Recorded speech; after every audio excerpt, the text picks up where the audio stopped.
تو آج ہم ایک ایسے موضوع پر بات کر رہے ہیں جو شاید زندگی کی سب سے بڑی سچائی ہے، لیکن ہم اکثر آ، اس سے نظریں چراتے ہیں، یعنی موت۔ ہمارے پاس ایک تحریر ہے، موت زندگی کا لازمی سچ۔ اس کے کچھ حصے ہیں اور کوشش یہ ہے کہ سمجھیں کہ اس میں کیا نقطۂ نظر پیش کیا گیا ہے۔ شروعات ایک ایسی بات سے کرتے ہیں جو سیدھا دل پہ لگتی ہے کہ ایک دن آپ کا نام پکارا جائے گا، لیکن آپ جواب نہیں دیں گے کیونکہ آپ جا چکے ہوں گے۔ واقعی یہ خیال تو مطلب جھنجھوڑ دیتا ہے، اور یہ ہمیں اس تحریر کے مرکزی خیال کی طرف لاتا ہے کہ موت تو آنی ہی ہے، ایک اٹل حقیقت ہے۔ جی بالکل، یہ وہ سچائی ہے جس سے کوئی فرار ممکن نہیں۔ اور اسی حوالے سے یہ تحریر ایک بہت اہم حدیث نبوی صلی اللہ علیہ وآلہ وسلم کا ذکر کرتی ہے۔ جی ہاں، وہ حدیث کہ لذتوں کو توڑ دینے والی یعنی موت کو کثرت سے یاد کرو۔ یہ بات تھوڑی مطلب حیران کرتی ہے نا کہ خوشیوں کو، لذتوں کو توڑنے والی چیز کو یاد کرنے کا کیوں کہا جا رہا ہے؟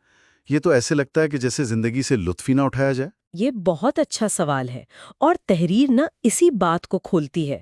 حدیث کا حوالہ آپ نے بالکل ٹھیک دیا، سنن ابن ماجہ سے ہے۔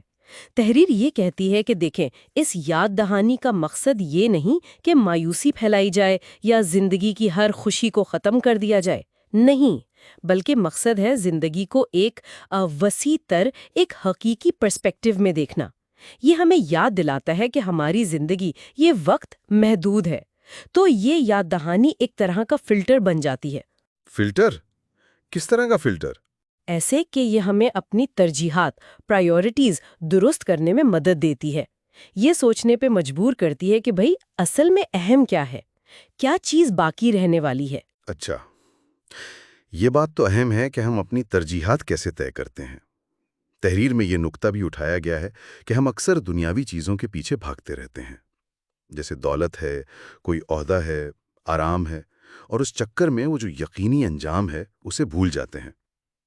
کچھ مثالیں بھی دی ہیں تحریر میں روزمرہ کی، جیسے کسی پارٹی کے لیے نماز چھوڑ دی، یا کسی سے ناراضگی دل میں رکھی ہوئی ہے مہینوں سے، یا کوئی اچھا کام ہے تو سوچا کہ چلو کل کر لیں گے، ابھی کیا جلدی ہے۔ جی بالکل، اور یہ مثالیں بہت اچھی طرح واضح کرتی ہیں کہ کیسے ہم وہ جو لمحہ موجود کی عارضی کشش ہوتی ہے نا، اس میں کھو جاتے ہیں، اور وہ جو بڑی حقیقت ہے موت، اس سے غافل ہو جاتے ہیں۔ تحریر یہ کہتی ہے کہ موت کو یاد رکھنا، اس پہ مطلب سوچنا، یہ ان ترجیحات کو بالکل بدل سکتا ہے۔ یہ غفلت کا پردہ ہٹا دیتا ہے۔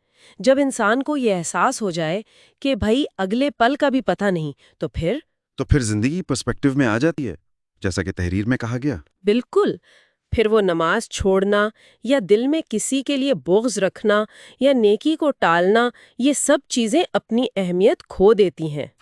پھر آج کے کام، آج کی نیتیں وہ زیادہ اہم ہو جاتی ہیں۔ تو موت کی یاد اصل میں زندگی کو زیادہ بامقصد، زیادہ میننگ فل بنا دیتی ہے۔ تو خلاصہ یہ ہے کہ یہ تحریر ہمیں موت کو کثرت سے یاد کرنے کو کہتی ہے، لیکن ڈرنے اور مایوس ہونے کے لیے نہیں، بلکہ اس لیے کہ ہم حال میں جی سکیں، اپنی پرائیورٹیز کو دوبارہ دیکھیں، اپنے اعمال کو پرکھیں۔ اور وہ جو کہا گیا نا کہ لذتوں کو توڑ دینے والی، جی، اس کا مطلب یہ ہے کہ یہ ان چھوٹی، سطحی، غافل کرنے والی لذتوں کا جادو توڑتی ہے جو ہمیں اصل مقصد سے ہٹا دیتی ہیں۔ یہ ہمیں مجبور کرتی ہے کہ ہم ان کاموں پر، ان رشتوں پر توجہ دیں جو واقعی اہم ہیں، جو باقی رہنے والے ہیں۔ تو یوں سمجھیں کہ موت کی یاد ایک کمپس کی طرح ہے جو بتاتی ہے کہ زندگی میں اصل اہم کیا ہے۔ یہ تو واقعی گہری سوچ ہے۔ اگر کل کی کوئی گارنٹی نہیں اور موت سطحی لذتوں کا سحر توڑتی ہے، تو پھر سوال یہ پیدا ہوتا ہے کہ کون سی لذتیں یا خوشیاں ایسی ہیں جو اس یاد دہانی کے باوجود بھی قائم رہتی ہیں؟ کون سے اعمال، کون سے رشتے ایسے ہیں جو اس وقت کی قید کے باوجود بھی معنی رکھتے ہیں؟ یہ سوچنے کی بات ہے کہ ہم اپنی یہ محدود مہلت، یہ وقت کن چیزوں میں لگا رہے ہیں۔